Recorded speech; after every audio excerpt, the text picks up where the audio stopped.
Landor's Cottage by Edgar Allan Poe. During a pedestrian trip last summer, through one or two of the river counties of New York, I found myself, as the day declined, somewhat embarrassed about the road I was pursuing. The land undulated very remarkably, and my path for the last hour had wound about and about so confusedly in its effort to keep in the valleys, that I no longer knew in which direction lay the sweet village of B, where I had determined to stop for the night. The sun had scarcely shone, strictly speaking, during the day, which nevertheless had been unpleasantly warm. A smoky mist, resembling that of the Indian summer, enveloped all things, and of course added to my uncertainty. Not that I cared much about the matter. If I did not hit upon the village before sunset, or even before dark, it was more than possible that a little Dutch farmhouse, or something of that kind, would soon make its appearance, although, in fact, the neighbourhood, perhaps on account of being more picturesque than fertile, was very sparsely inhabited. At all events, with my knapsack for a pillow, and my hound as a sentry, a bivouac in the open air was just the thing which would have amused me. I sauntered on, therefore, quite at ease, Ponto taking charge of my gun, until at length, just as I had begun to consider whether the numerous little glades that led hither and thither were intended to be paths at all, I was conducted by one of them into an unquestionable carriage track. There could be no mistaking it. The traces of light wheels were evident, and although the tall shrubberies and overgrown undergrowth met overhead, there was no obstruction whatever below, even to the passage of a Virginian mountain wagon, the most aspiring vehicle, I take it, of its kind. The road, however, except in being open through the wood, if wood be not too weighty a name for such an assemblage of light trees, and except in the particulars of evident wheel tracks, bore no resemblance to any road I had seen before. The tracks of which I speak were but faintly perceptible, having been impressed upon the firm yet pleasantly moist surface of what looked more like green Genoese velvet than anything else. It was grass, clearly, but grass as we seldomly see out of England, so short, so thick, so even, and so vivid in colour. Not a single impediment lay in the wheel route, not even a chip of a dead twig.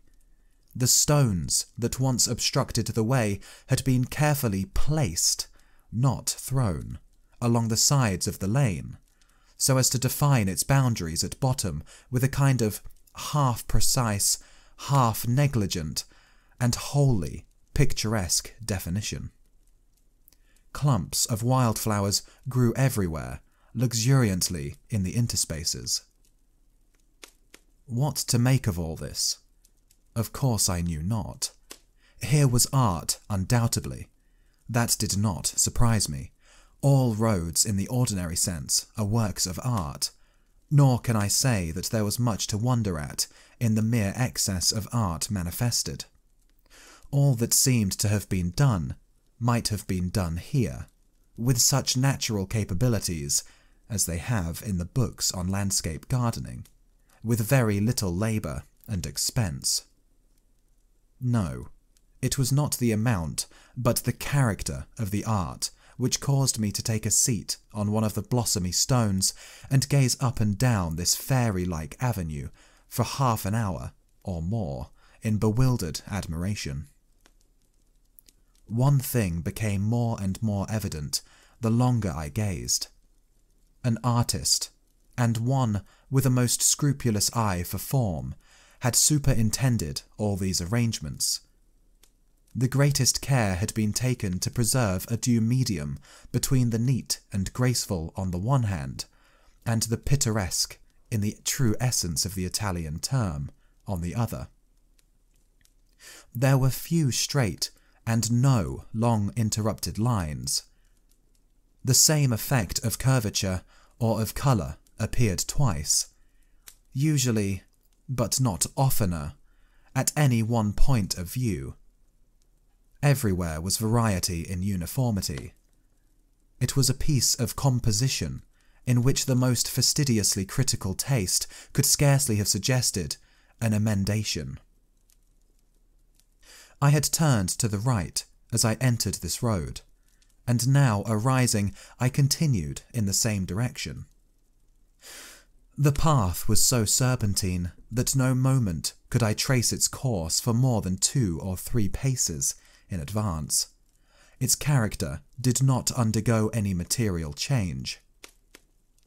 Presently, the murmur of water fell gently upon my ear, and in a few moments afterward, as I turned with the road somewhat more abruptly than hitherto, I became aware that a building of some kind lay at the foot of a gentle declivity just before me. I could see nothing distinctly on account of the mist which occupied all the little valley below. A gentle breeze, however, now arose as the sun was about descending, and while I remained standing on the brow of the slope, the fog gradually became dissipated into wreaths, and so floated over the scene. As it came fully into view, thus gradually, as I describe it, piece by piece, here a tree, there a glimpse of water, and here again the summit of a chimney, I could scarcely help fancying that the whole was one of the ingenious illusions sometimes exhibited under the name of vanishing pictures. By the time, however, that the fog had thoroughly disappeared, the sun had made its way down behind the gentle hills, and thence, as if with a slight chassé to the south, had come again fully into sight, glaring with a purplish lustre through a chasm that entered the valley from the west. Suddenly, therefore, and as if by the hand of magic, this whole valley and everything in it became brilliantly visible. The first coup d'œil, as the sun slid into the position described, impressed me very much as I have been impressed when a boy, by the concluding scene of some well-arranged theatrical spectacle or melodrama. Not even the monstrosity of colour was wanting, for the sunlight came out through the chasm, tinted all orange and purple, while the vivid green of the grass in the valley was reflected more or less upon all objects from the curtain of vapour that still hung overhead, as if loth to take its total departure from the scene so enchantingly beautiful. The little vale into which I thus peered down from under the fog canopy could not have been more than 400 yards long, while in breadth it varied from 50 to 150 or perhaps 200.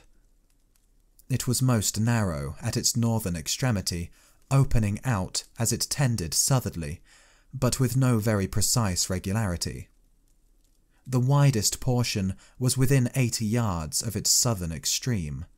The slopes which encompassed the vale could not fairly be called hills, unless at their northern face. Here a precipitous ledge of granite arose to a height of some 90 feet, and as I have mentioned, the valley at this point was not more than 50 feet wide. But as the visitor proceeded southerly from the cliff, he found on his right hand and on his left declivities at once less high, less precipitous, and less rocky. All, in a word, sloped and softened to the south, and yet the whole vale was engirdled by eminences more or less high, except at 2 points. One of these I have already spoken of. It lay considerably to the north of west, and was where the setting sun made its way, as I have before described, into the amphitheatre, through a cleanly cut, natural cleft in the granite embankment. This fissure might have been 10 yards wide at its widest point, so far as the eye could trace it. It seemed to lead up, like a natural causeway, into the recesses of unexplored mountains and forests. The other opening was directly at the southern end of the vale. Here, generally, the slopes were nothing more than gentle inclinations, extending from east to west about 150 yards. In the middle of this extent was a depression level with the ordinary floor of the valley. As regards vegetation, as well as in respect to everything else, the scene softened and sloped to the south. To the north, on the craggy precipice, a few paces from the verge, up sprang the magnificent trunks of numerous hickories, black walnuts and chestnuts, interspersed with occasional oak, and the strong lateral branches thrown out by the walnuts especially, spread far over the edge of the cliff. Proceeding southerly, the explorer saw at first the same class of trees, but less and less lofty and Salvatorish in character. Then he saw the gentler elm, succeeded by the sassafras and locust, these again by the softer linden redbud, catalpa and maple, these yet again by still more graceful and more modest varieties. The whole face of the southern declivity was covered with wild shrubbery alone, an occasional silver willow or white poplar excepted. In the bottom of the valley itself, for it must be borne in mind that the vegetation hitherto mentioned grew only on the cliffs or hillsides, were to be seen 3 insulated trees. One was an elm of fine size and exquisite form. It stood guard over the southern gate of the vale. Another was a hickory, much larger than the elm and altogether a much finer tree, although both were exceedingly beautiful. It seemed to have taken charge of the northwestern entrance, springing from a group of rocks in the very jaws of the ravine, and throwing its graceful body at an angle of nearly 45 degrees. Far out into the sunshine of the amphitheatre, about 30 yards east of this tree, stood, however, the pride of the valley, and beyond all question, the most magnificent tree I have ever seen, unless, perhaps, among the cypresses of the Ichatucani. It was a triple-stemmed tulip tree, the Liriodendron tulipiferum, one of the natural order of magnolias. Its 3 trunks separated from the parent at about 3 feet from the soil, and diverging very slightly and gradually, were not more than 4 feet apart at the point where the largest stem shot out into foliage. This was at an elevation of about 80 feet. The whole height of the principal division was 120 feet. Nothing can surpass in beauty the form or the glossy, vivid green of the leaves of the tulip tree. In the present instance, they were fully 8 inches wide, but their glory was altogether eclipsed by the gorgeous splendour of the profuse blossoms. Conceive closely, congregated 1,000,000 of the largest and most resplendent tulips.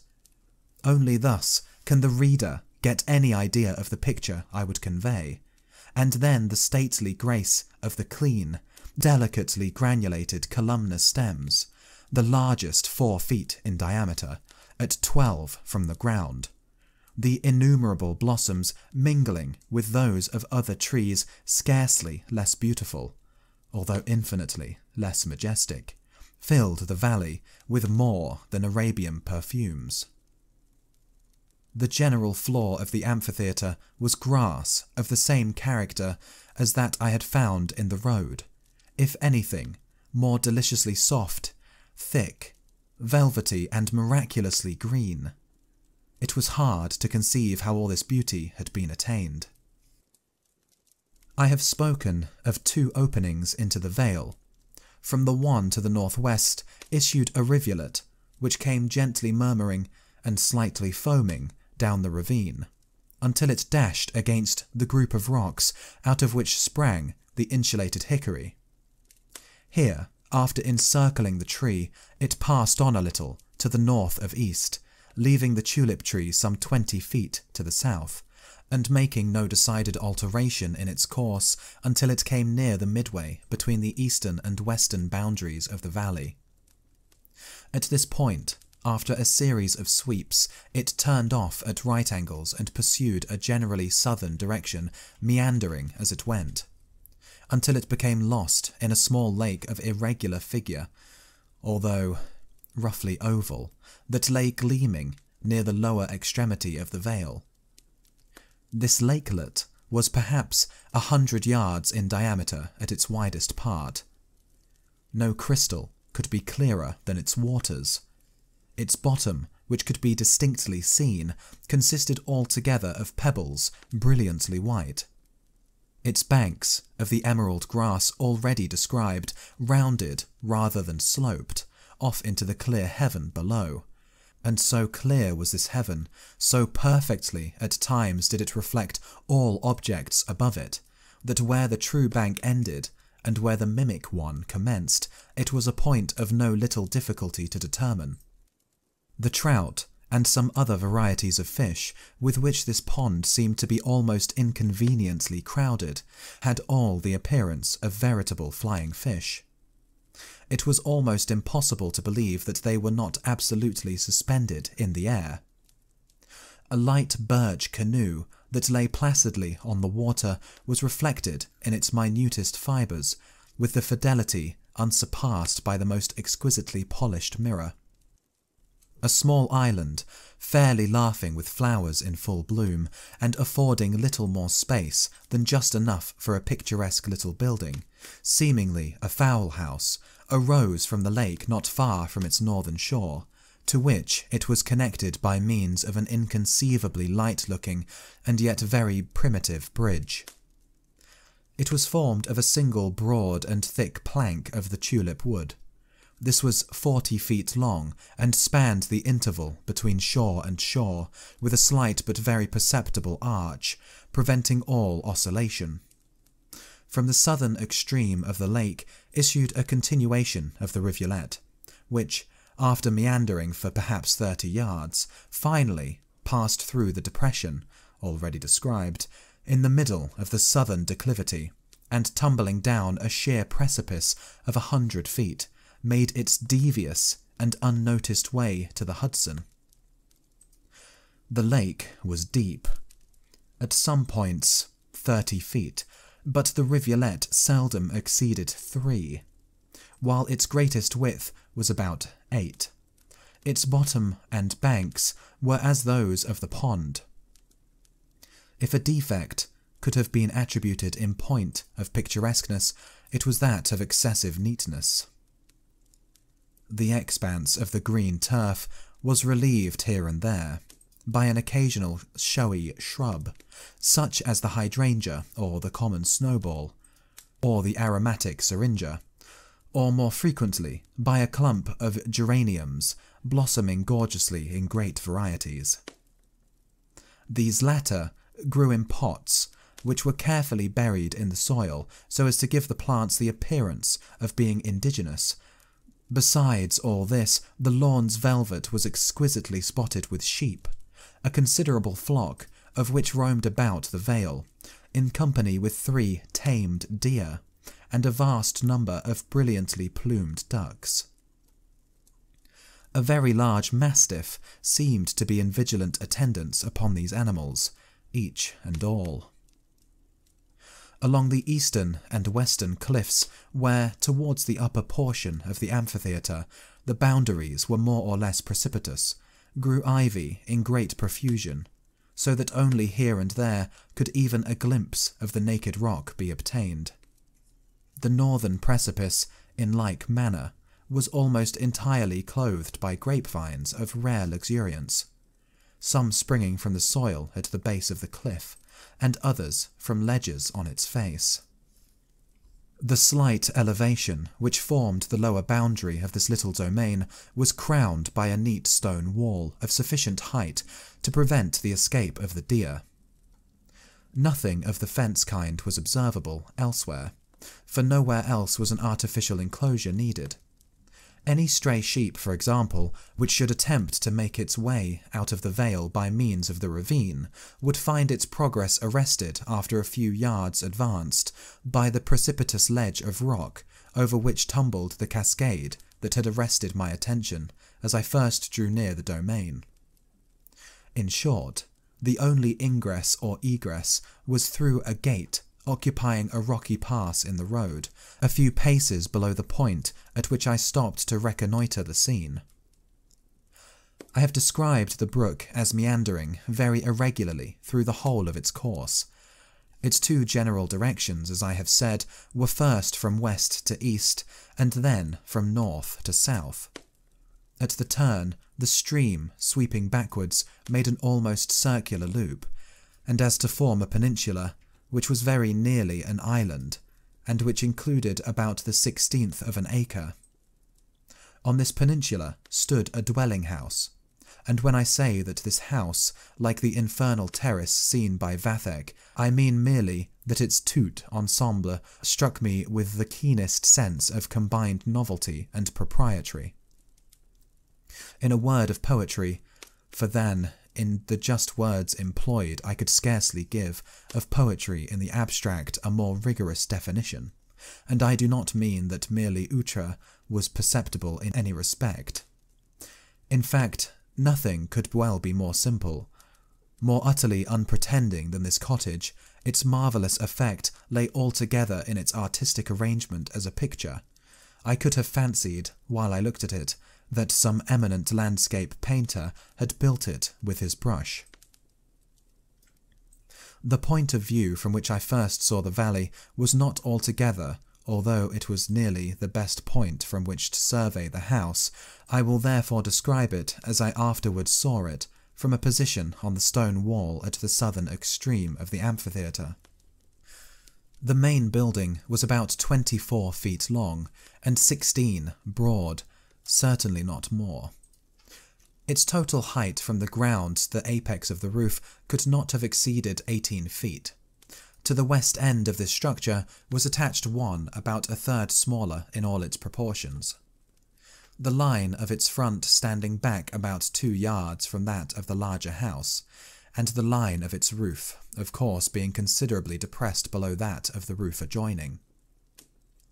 At right angles to these buildings, and from the rear of the main one, not exactly in the middle, extended a third compartment, very small, being in general 1/3 less than the western wing. The roofs of the two larger were very steep, sweeping down from the ridge beam with a long concave curve, and extending at least 4 feet beyond the walls in front, so as to form the roofs of 2 piazzas. These latter roofs, of course, needed no support, but as they had the air of needing it, slight and perfectly plain pillars were inserted at the corners alone. The roof of the northern wing was merely an extension of a portion of the main roof. Between the chief buildings and western wing arose a very tall and rather slender chimney of hard Dutch bricks, alternately black and red.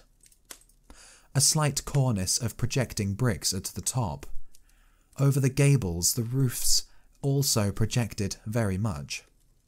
In the main building, about 4 feet to the east and 2 to the west, the principal door was not exactly in the main division, being a little to the east, while the 2 windows were to the west.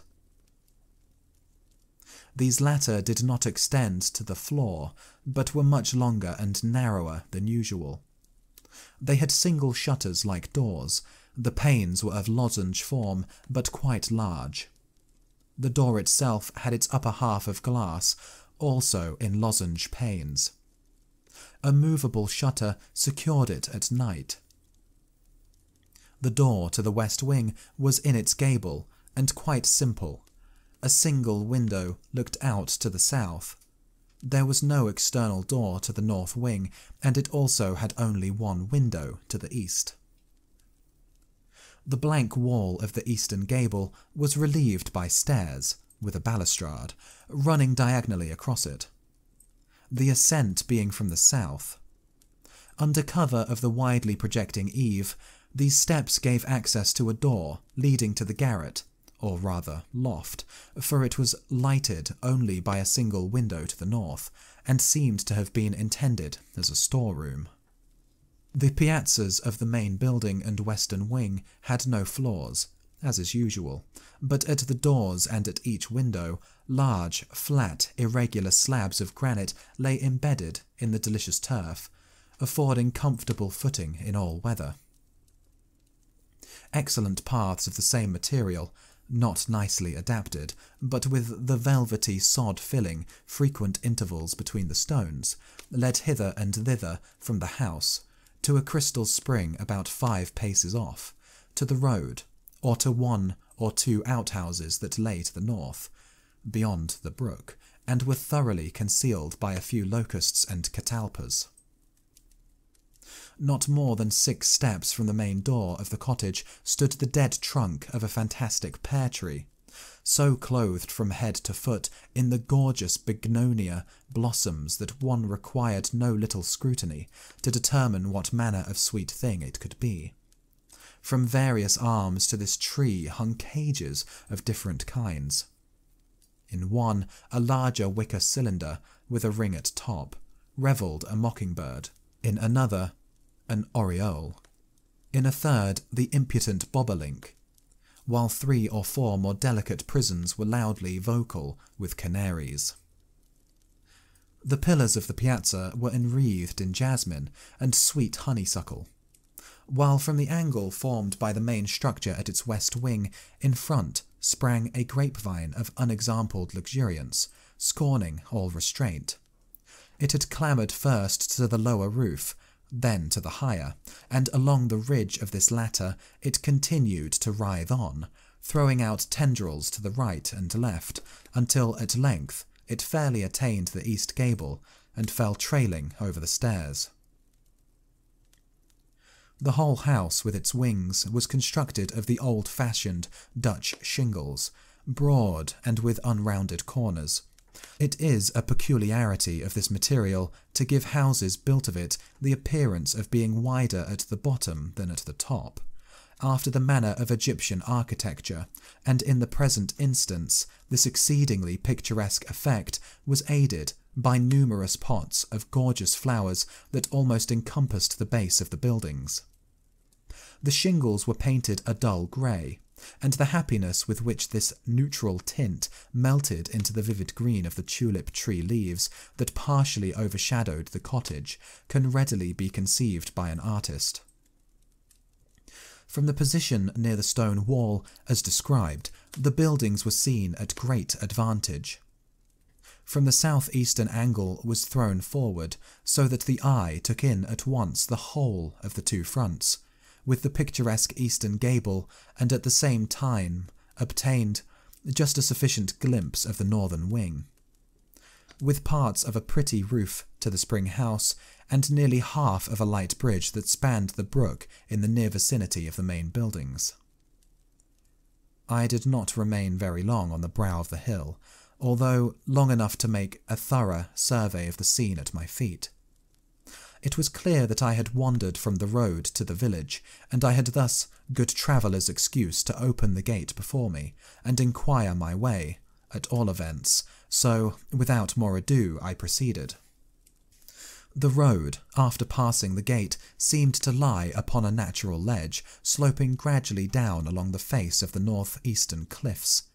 It led me on to the foot of the northern precipice, and thence over the bridge, rounded by the eastern gable to the front door. In this progress I took notice that no sight of the outhouses could be obtained. As I turned the corner of the gable, the mastiff bounded towards me in stern silence, but with the eye and the whole air of a tiger. I held him out my hand, however, in token of amity, and I never yet knew the dog who was proof against such an appeal to his courtesy. He only shut his mouth and wagged his tail, but absolutely offered me his paw, afterward extending his civilities to Ponto. As no bell was discernible, I rapped with my stick against the door, which stood half open. Instantly, a figure advanced to the threshold, that of a young woman, about 28 years of age, slender, or rather slight, and somewhat above the medium height. As she approached, with a certain modest decision of step, altogether indescribable, I said to myself, surely here I have found the perfection of natural in contradistinction from artificial grace. The second impression which she made on me, but by far the more vivid of the two, was that of enthusiasm.